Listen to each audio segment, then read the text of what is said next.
A mí la historia me fascina, pero tengo un par de problemas con ella. Bueno, no te preocupes, son mis problemas, no los tuyos. ¿Para qué te voy a aburrir con ellos? Si te interesa te los comento en la descripción del vídeo, ahí puedes leerlos. El vídeo, que es lo que cuenta, va sobre 3 iconos históricos de la historia moderna que nunca debieron serlo. Tienen sangre en sus manos, deberían de haber sido juzgados por un tribunal de derechos humanos en lugar de ser ensalzados como lo fueron por otros gobernantes porque convenía a sus objetivos políticos.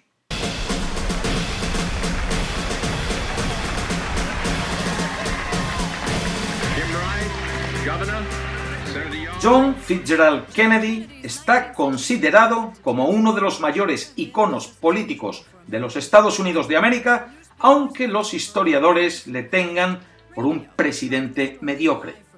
Su estatus como icono está basado en su manipulación de los medios de comunicación para ser percibido como tal. Dejarse ver con famosos de Hollywood como Marilyn Monroe fue una estrategia que el expresidente Obama también ha cultivado para darse un aura de celebridad. Kennedy emitía una imagen liberal y progresista, pero sus opiniones eran más conservadoras de lo que la gente pensaba. La gente cree que si el presidente Kennedy no hubiese sido asesinado, la guerra de Vietnam, que probablemente haya sido la campaña internacional más desastrosa en la historia de los Estados Unidos, habría acabado antes. No estén tan seguros. La figura del presidente Kennedy como amante de la paz es un mito.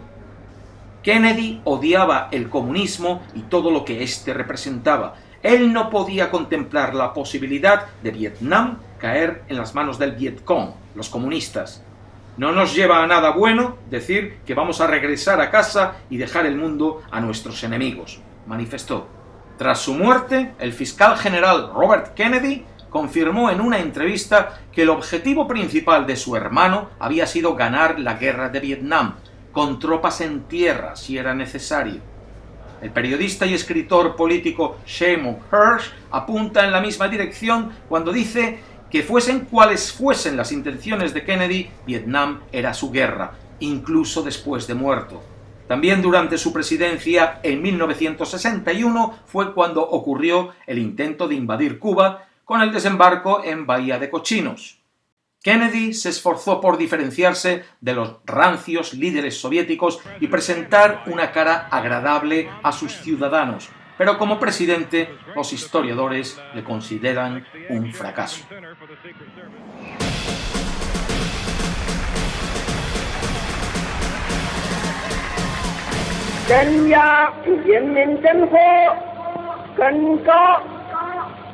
Mao Zedong puede que sea el personaje histórico más famoso en la historia de China, el icono más representativo de la cultura china.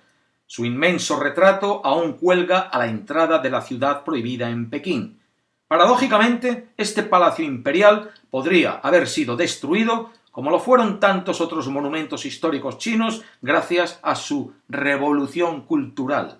Mao Zedong se propuso borrar más de 4.000 años de historia china de la memoria de sus ciudadanos. Cuando en 1948 instauró el comunismo, intentó que éste no representase el presente y el futuro, sino también el pasado. Pensó que solo le llevaría unas pocas generaciones construir una sociedad en la que nadie recordase un tiempo antes del comunismo.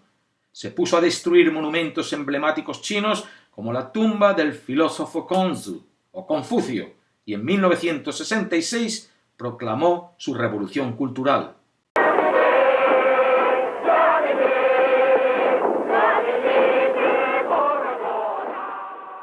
Puso a trabajar a sus seguidores más fieles, los jóvenes que solo conocían el comunismo.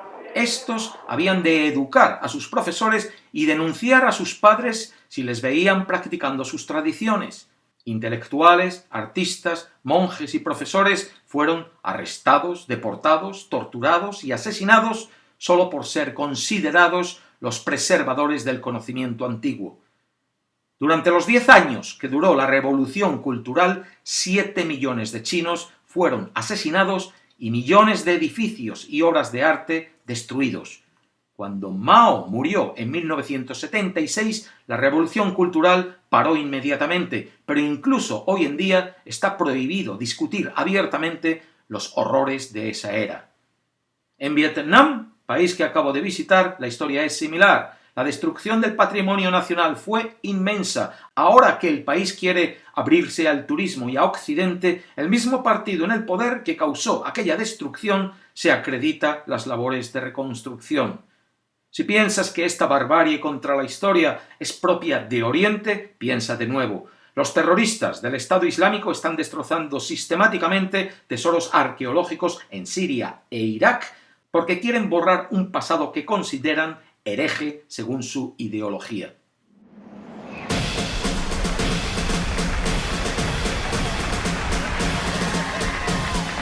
No importa que cada día el imperialismo esté más agresivo. Los pueblos que han decidido luchar por su libertad y mantener la libertad alcanzada no se pueden dejar intimidar por eso. Y juntos construiremos la nueva vida. Para nosotros, hispanoamericanos, seguramente no exista un icono más emblemático de la lucha por la independencia y la lucha de clases que el Che Guevara. Paradójico que la imagen de un líder marxista se haya comercializado tanto. 50 años después de la muerte del liberador de Cuba, el retrato del Che todavía adorna pósters, camisetas y tazas de café como si el héroe de la revolución viviese ayer mismo. Y esa fue la idea de su camarada en armas, Fidel Castro, cuando durante décadas ocultó valiosa información sobre el Che Guevara. Cuba y el comunismo necesitan héroes para la lucha contra el capitalismo, y un héroe muerto es un héroe que dura más tiempo. Por eso, tras el asesinato del Che Guevara por el ejército boliviano en 1967, Fidel Castro escondió información que mostraba la cara más sanguinaria del Che, que también la tuvo. El Che Guevara dijo, por ejemplo, que para fusilar a gente no hacían falta pruebas judiciales. Esto es una revolución, dijo, y un revolucionario ha de ser una máquina de matar motivada por odio puro.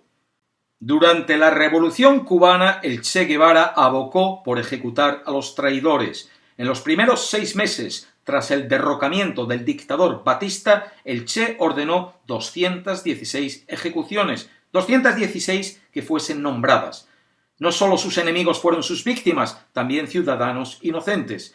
Él estableció una red de campos de trabajos forzados donde fueron enviados decenas de miles de personas y se asesinaron a cientos de oponentes políticos sin juicio ninguno. Incluso después de que el Che dejase Cuba para ir a Bolivia, su servicio de inteligencia siguió asesinando. Los historiadores estiman que hubo unos 12.000 muertos.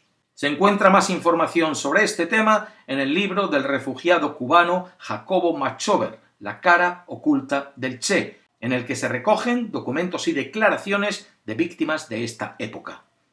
La historia, como digo, es fascinante, aunque esa fascinación esté producida muchas veces más por lo que se oculta que por lo que se cuenta. Si te gusta la historia, te invito a explorar mi serie de vídeos, Episodios desconocidos de la historia. Ahí la tienes, no tienes más que pinchar en la imagen.